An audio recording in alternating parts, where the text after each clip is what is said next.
Hello, if you're watching for the first time, welcome back. If not, if you've watched my videos before, you may vaguely recognise that behind me is where the goats used to live. Now the sheep are fully turned out, we have moved the goats into the lambing shed, but what that does mean is that they can go in and out as they please, which is much better. Nala even took herself to bed last night, so just were able to close up her gate, and she was all settled for the evening until we let her out again this morning. But yeah, old pen getting mucked out. I've had still a kind of busy few weeks sorting out stuff for the podcast. This week's guest, so by the time this video goes out, the episode will be released. If you are into your YouTube, you will know who our guest is.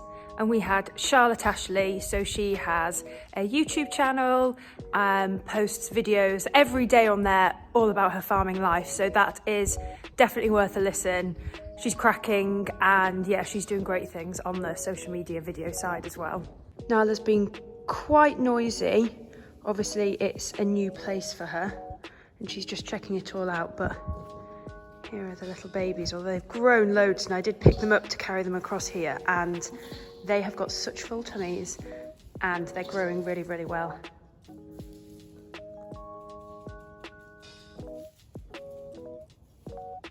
I'm going to have the goats in this one, and then the pet lambs will have the opportunity to come into here as well if they want,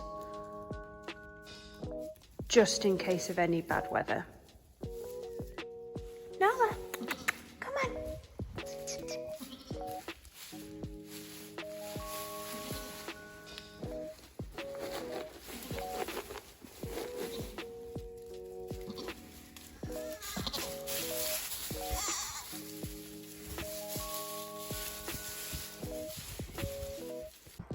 Currently on with a non-farming job, a gardening job.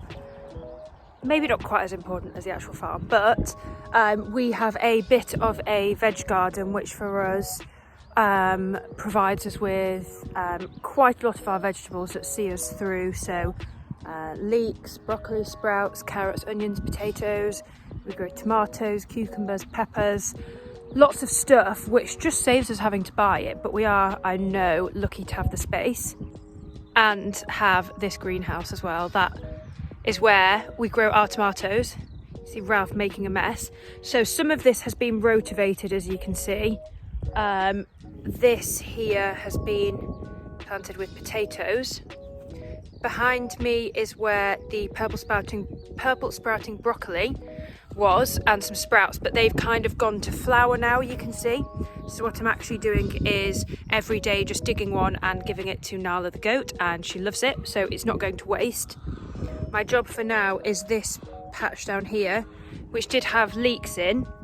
However, the rubbish has just got out of hand, and the leeks are ready. Some of them will be about going to seed, so I'm going to dig them all up and bring them back in, and then sort out the rubbish as well. So I absolutely hate worms, but they are so good to see in the soil. Means that your soil's healthy, they're working wonders for the soil, and it means that you'll grow better vegetables as well. He's so good. I think the soil will be a little bit warmer to lie on, so he loves it. But I thought I'd show you this great bit of kit, this piece of string between two sticks. Forget GPS. This is how you plant your vegetables in a straight line. So you set this piece of string and then just follow it all the way along to plant whatever you're planting. I'm just here with this ewe. You can see her ears are down slightly and she's actually got mastitis. So the initial sign you're looking out for is, as I say, the ears down a bit, looking a bit under the weather, and sometimes they can look a bit lame on their back legs. The next thing that you do is check their bag. So you want it to be kind of nice and soft and squishy, but actually hers is hard, and at the moment I'm holding her, although she's not taking much holding. She's had a jab of Metacam, which is a painkiller, and then Alamycin, which is an antibiotic. So fingers crossed she'll be feeling better soon. We also milk out the udder as well. So this one has kind of watery stuff, so it's not milk. You can get to a kind of curdled milk stage, sometimes even blood, but yes, this is at the watery stage at the moment. The sheep has got mastitis only in 1/4, so one side of the udder. Unfortunately, that means that the chances of her milking on that side in the future are pretty much 0, and she will most likely go as a cull ewe because we can't afford to have ewes which only milk on one side and therefore can't rear their lambs properly. I actually did an Instagram post about cull ewes recently, so go and check that out for a bit more information on why sometimes we do have to cull our ewes.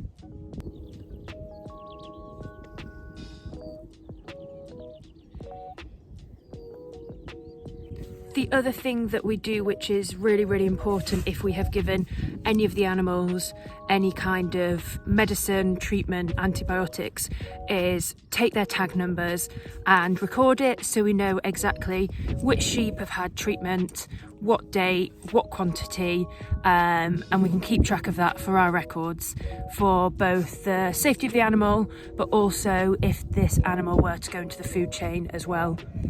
Well, I'm ending the week in the Arla offices. I've been here with Lizzie recording a very exciting episode. It will be out shortly, but if you enjoyed the episode, please do like and subscribe to my channel.